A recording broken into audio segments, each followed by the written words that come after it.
حضور سرور کائنات فخر موجودات احمد مجتبی حضرت محمد مصطفیٰ صلی اللہ تعالی علیہ وآلہ وبارک وسلم پیش کرنے کے بعد خوشبخت و خوش نصیب برادران اسلام، اللہ رب العالمین کے فضل اور اس کی توفیق سے اس کی بارگاہ میں حاضری کا شرف حاصل ہو رہا ہے۔ اس کے فضل سے، اس کی رحمت سے، اسی کے گھر میں بیٹھ کر اللہ اور اس کے رسول صلی اللہ علیہ وآلہ وصحبہ وسلم کے فرامین ذیشان سننے اور سنانے کی سعادت نصیب ہو رہی ہے۔ پچھلے جمعۃ المبارک پر جس موضوع کا آغاز کیا تھا، موقع کی مناسبت سے اسی موضوع کو ہی ہم آگے بڑھا رہے ہیں۔ پچھلے جمعۃ المبارک پر بھی یہی آیت مبارکہ تلاوت کی گئی تھی۔ پارہ نمبر 8 ہے، سورۃ الاعراف ہے اور اس کی آیت نمبر 10 ہے، جس کے اندر خالق کائنات، مالک کائنات رب العالمین ارشاد فرما رہا ہے، وَلَقَدْ مَكَّنَّاكُمْ فِي الْأَرْضِ وَجَعَلْنَا لَكُمْ فِيهَا مَعَائِشَ قَلِيلًا مَا تَشْكُرُونَ۔ سادہ سا آسان سا ترجمہ اس آیت مبارکہ کا یہ ہے کہ بے شک ہم نے تمہیں زمین کے اندر تصرف عطا فرما دیا، تمہیں زمین پر ملکیت عطا فرما دی، زمین کے اوپر تمہیں قبضہ عطا فرما دیا۔ مکناکم، تمہیں زمین پر رہنے کی صلاحیت عطا فرما دی۔ وَجَعَلْنَا لَكُمْ فِيهَا مَعَائِشَ، اور اس زمین پر جس پر تمہیں رہنے کی صلاحیت بخشی ہے، جس پر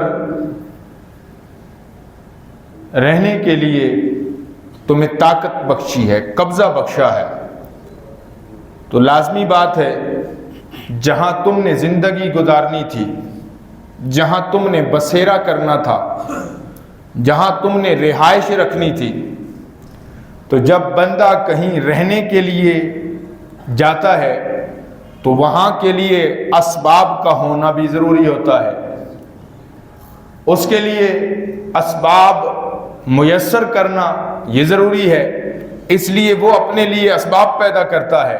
لیکن فرمایا تمہارے زندگی کے لیے، تمہاری اس زمین پر رہائش کے لیے، تمہاری اس زمین پر تصرف کے لیے، زندگی کو بتانے کے لیے، وَجَعَلْنَا لَكُمْ فِيهَا مَعَائِشَ، فرمایا ہم نے تمہیں زمین پر جو تصرف دیا، اس تصرف کے بعد ہم نے تمہیں زندگی کے اسباب بھی میسر فرما دیے۔ معائش، میں نے پچھلے جمعۃ المبارک پر عرض کیا تھا، آپ احباب اگر موجود تھے اور یاد ہو تو معائش یہ جمع ہے معیشت کی، اور معیشت کس کو کہتے ہیں؟ معیشت کہتے ہیں جس سے زندگی کی گاڑی کا پہیہ چلے، جس سے زندگی کی چکی چلے، اس کو معیشت کہتے ہیں۔ تو اللہ رب العالمین نے ایک چیز نہیں، زندگی کا ایک سبب نہیں، جتنی انسان کی ضروریات، جتنی اس کے لوازمات، جتنی اس کی زندگی کے لیے ضروری چیزیں تھیں، وہ ساری کی ساری اللہ نے عطا فرما دی۔ اب پچھلے جمعۃ المبارک پر یہ گفتگو جہاں تک میں اب کر چکا ہوں، جو بات سمجھانی تھی وہ میں پچھلے جمعۃ المبارک پر بھی کر چکا ہوں۔ آج ہم اس سے آگے کی طرف بڑھ رہے ہیں۔ جب کوئی احسان کرنے والا احسان کرتا ہے، جب کوئی محسن ہوتا ہے، بندہ کسی کا احسان مند ہوتا ہے، تو پھر قدرت کا تقاضا یہ ہے، فطرت کا تقاضا یہ ہے کہ اس احسان کرنے والے کو اس سے بہتر اس کا بدلہ دینا، اس سے بہتر اس کا بدلہ دینا۔ اب احسان کرنے والا جب احسان کرتا ہے تو اس کا بدلہ کیا ہے؟ سب سے پہلا جو بدلہ ہے اس کا شکریہ ادا کرنا، اس کا شکریہ ادا کرنا۔ اب شکر کے لفظی معنی کیا ہے؟ شکر کے معنی ہے کسی کا احسان ماننا اور اس کو پہچاننا، یعنی اس احسان کو ماننا اور اس کو پہچاننا اور پھر اس کو بیان کرنا۔ نعمت جب میسر آئے، کسی نے احسان کیا ہے، بوقت ضرورت قرض دے دیا ہے، بوقت ضرورت مدد کر دی ہے، بوقت ضرورت وہ جانی طور پر ہماری خدمت کے لیے حاضر ہو گیا ہے، بوقت ضرورت اس نے ہمارے اوپر احسان کر دیا ہے، تو حکم یہ ہے کہ پہلے تو اس کے احسان کو مانا جائے، اس کی پہچان کی جائے، اس کو تسلیم کیا جائے۔ پہلے تو اس احسان کو تسلیم کیا جائے، تسلیم کرنے کے بعد اسے چھپا کر نہ رکھ دیا جائے، بلکہ اس کو بیان بھی کیا جائے کہ یار اس بندے نے میرے اوپر احسان کیا، اس بندے نے میرے اوپر انعام کیا، اس بندے نے میرے اوپر احسان کیا، میں اس احسان کی وجہ سے اس سٹیج تک پہنچا ہوں۔ اس احسان کو ماننا، پہچاننا اور بیان کرنا شکر کہلاتا ہے۔ اب آپ ذی وقار، بعض علماء نے، بلکہ علامہ فیروز آبادی نے، یہ تو میں نے قاموس ان کی ایک کتاب ہے اس کی تعریف بیان کی ہے، انہوں نے اپنی دوسری کتاب بصائر کے اندر شکر کے 3 طریقے لکھے ہیں، 3 قسمیں لکھی ہیں۔ انہوں نے کہا جی پہلا کیا ہے؟ فرمایا پہلا شکر بالقلب ہے، دل کے ساتھ پہلا شکر ہے۔ میں اس سے مراد، شکر بالقلب سے مراد اس نعمت کا تصور دل میں آ جائے۔ دوسرا، میں شکر باللسان، زبان کے ساتھ کلمہ تشکر بیان کیا جائے۔ آپ کو پچھلے جمعۃ المبارک پر ایک حدیث پاک پیش کی تھی، پھر کر دیتا ہوں۔ حضرت انس بن مالک اس حدیث کے راوی ہیں۔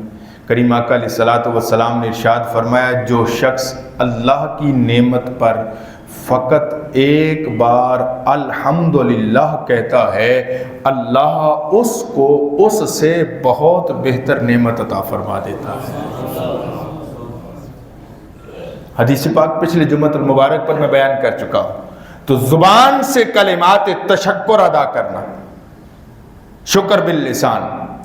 اور اب دوسرا، تیسری نمبر پر جو قسم ہے وہ ہے شکر بالجوارح، یعنی اپنے استحقاق کے مطابق، استطاعت کے مطابق، طاقت کے مطابق اپنے احسان کرنے والے یعنی محسن کو اس نعمت کا بدلہ دینا، استحقاق کے مطابق۔ علماء نے لکھا ہے، یہ تو تعریف ہے بندوں کے لیے، فرماتے ہیں بعض علماء نے لکھا ہے اس سے مراد یہ ہے کہ انسان اس نعمت کے بدلے میں اپنے رب کے سامنے تعظیماً کھڑا ہو جائے اور اپنی پیشانی اس مالک کے حضور سجدے میں جھکا دے۔ اس کو اللہ رب العالمین کی بارگاہ میں شکر بالجوارح کہا جاتا ہے۔ 3 قسمیں۔ اب آپ ذی وقار، علامہ فیروز آبادی نے چلتے ہوئے بصائر کے اندر شکر کی 5 بنیادی احکامات پانچ بنیادی احکامات بیان کیے ہیں۔ شکر کی بنیاد 5 چیزوں پر ہے، شکر 5 چیزوں پر مبنی ہے۔ نمبر 1 فرماتے ہیں منعم، یعنی نعمت کرنے والے، انعام کرنے والے کے سامنے پہلا کام عاجزی اور انکساری سے پیش آنا، عاجزی اور انکساری سے پیش آنا۔ دوسرا منعم، یعنی انعام کرنے والے سے محبت کرنا، یہ دوسری بات ہے۔ تیسری فرمایا اس نعمت کا اعتراف کرنا، اور نمبر 4 اس نعمت ملنے پر اپنے احسان کرنے والے منعم کی تعریف کرنا۔ نمبر 5، میں منعم کی جو عطا کردہ نعمت ہے اس نعمت کو ناپسندیدہ جگہ پر خرچ نہ کرنا، صرف نہ کرنا، استعمال نہ کرنا۔ جو نعمت اس نے دی ہے اس نعمت کو ناپسندیدہ جگہ پر، جس کو وہ پسند نہیں کرتا، اس جگہ پر استعمال نہ کرنا۔ ان 5 چیزوں میں سے ایک چیز بھی مس ہو جائے، ایک چیز بھی سکپ ہو جائے، ایک چیز بھی حذف ہو جائے، ختم ہو جائے، تو شکر باقی نہیں رہتا ہے۔ ان 5 چیزوں کا موجود ہونا ضروری ہے۔ آئیے، حضرت جنید بغدادی رحمۃ اللہ تعالی علیہ آپ فرماتے ہیں شکر یہ ہے کہ تم گمان کرو، یعنی اللہ کی بارگاہ میں شکر یہ ہے تم گمان کرو کہ میں اس نعمت کے قابل نہیں تھا، اس نے اپنے فضل سے عطا فرما دی، یہ شکر ہے۔ اور حضرت ابو عثمان رحمۃ اللہ تعالی علیہ انہوں نے فرمایا شکر یہ ہے کہ تم یہ جان لو کہ میں اس نعمت عطا کرنے والے کا شکر ادا نہیں کر سکتا، یعنی 1000 درجہ بھی سجدے کر لینے کے بعد بھی بندہ یہ کہے کہ مالک تیری نعمتیں بے شمار ہیں، تیری نعمتوں کا شکر ادا نہیں ہو سکتا ہے۔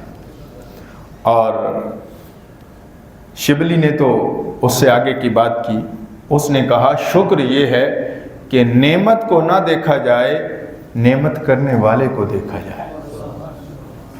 نعمت کو نہ دیکھا جائے، نعمت کرنے والے کو دیکھا جائے۔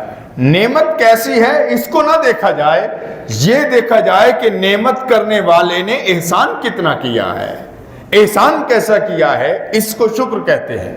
لیکن کمال شکر یہ ہوگا کہ سامنے نعمت بھی موجود ہو اور اپنے احسان کرنے والے کو بھی یاد رکھا جائے، احسان کرنے والے کو بھی یاد رکھا جائے۔ اب آپ اسی وقار اس حوالہ سے میں نے بس 2-4 احادیث